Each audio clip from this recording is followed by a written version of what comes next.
Poursuivons notre découverte des Vasconiales de Saint-Sevé avec un spectacle hippique proposé par la troupe Aventure au galop.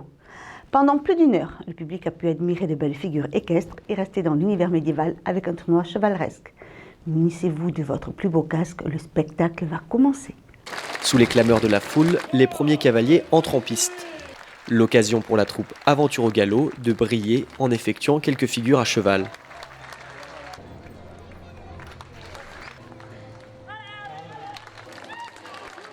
C'est une troupe qui a été montée en 1991. Donc on est une trentaine de personnes, une vingtaine de chevaux.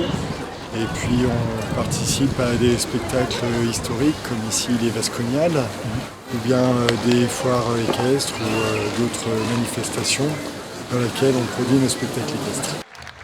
C'est ensuite le tour du dressage, une démonstration qui en impressionne certains.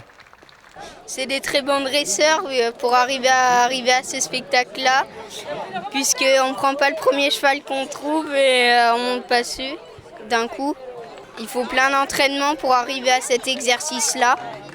En effet, cette activité nécessite une certaine technique. Suivant le caractère du cheval, ses aptitudes physiques, on va les destiner à telle ou telle activité. Il y aura des chevaux qui vont faire plutôt le dressage de haute école, les chevaux qu'on voit faire les hautes figures de dressage, et d'autres chevaux qui vont être plus dans l'action, la voltige, la cascade. Arrive le moment que tous attendent, les cavaliers médiévaux qui s'affrontent dans un concours relevé. Les cavaliers rivalisent d'adresse pour passer leur lance à l'intérieur de l'anneau ou pour toucher la cible.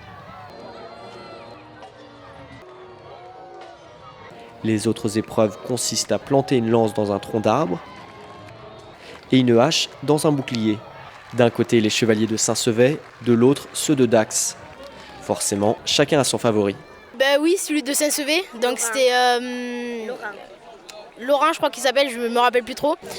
Mais donc c'était la vedette de tous les Saint-Sévérins, donc c'est normal.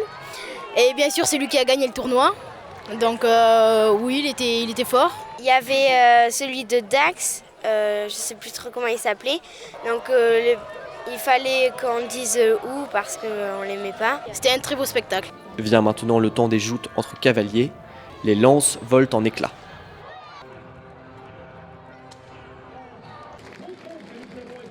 Après les épreuves d'adresse, c'est l'heure de l'affrontement final.